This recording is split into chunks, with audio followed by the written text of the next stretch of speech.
আসসালামু আলাইকুম এভরিওয়ান, আবারও হাজির হয়েছি খুবই সহজ একটি রেসিপি নিয়ে। আশা করছি আপনাদের ভালো লাগবে, আর ভালো লাগলে অবশ্যই একটা লাইক দিয়ে দেবেন। আজ আমি রান্না করব মুরগির মাংস, আর খুব সহজভাবেই রান্না করব।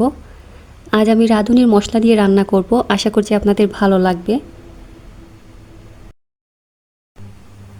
রান্না করার জন্য একটা ফ্রাই প্যান বসিয়ে দিয়েছি। এবারে দিচ্ছি রান্নার তেল। রান্নার তেল কতটুকু দিতে হবে সেটা কিন্তু প্যাকেটের গায়ে লেখা থাকে, তো আমি সেই অনুপাতেই দিয়ে দিচ্ছি। সাথে দিচ্ছি পেঁয়াজ কুচি।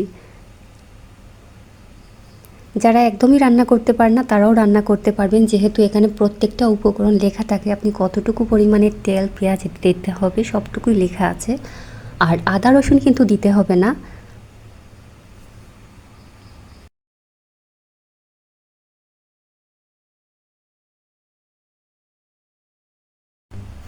পেঁয়াজ ভাজা হয়ে গেছে, এ পর্যায়ে দিয়ে দিচ্ছি অল্প একটু পানি, আর এই পানিটা দিচ্ছি মশলা কষানোর জন্য। এবারে দিয়ে দিচ্ছি রাঁধুনি মাংসের মশলা। এখানে 20 গ্রাম আছে, এই প্যাকেটটার দাম হচ্ছে 20 টাকা। 1 কেজি মাংসের জন্য এই প্যাকেটই যথেষ্ট।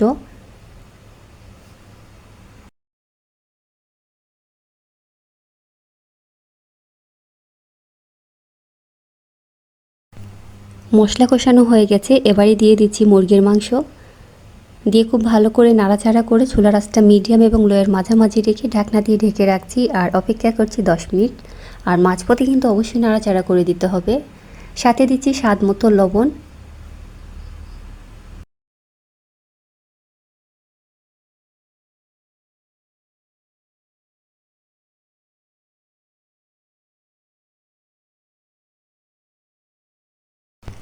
ফিরে এলাম 10 মিনিট পর, আর দেখতেই পাচ্ছেন মাংস থেকে কিন্তু বেশ খানিকটা পানি বেরিয়ে এসেছে। এই পর্যায়ে আমি দিয়ে দিচ্ছি আরও 1 কাপ পানি। আমি খুব বেশি পানি দেব না, মাত্র 1 কাপ পরিমাণে পানি দিচ্ছি।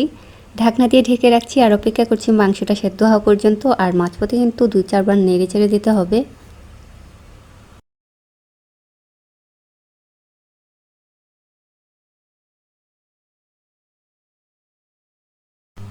ফিরে এলাম মাংস পুরোপুরি সেদ্ধ হওয়ার পর, আর এ পর্যায়ে দিয়ে দিচ্ছি কয়েকটা আস্ত কাঁচামরিচ। কাঁচামরিচ দিয়ে আরও 5 মিনিট মতো জাল করে নামিয়ে নেব।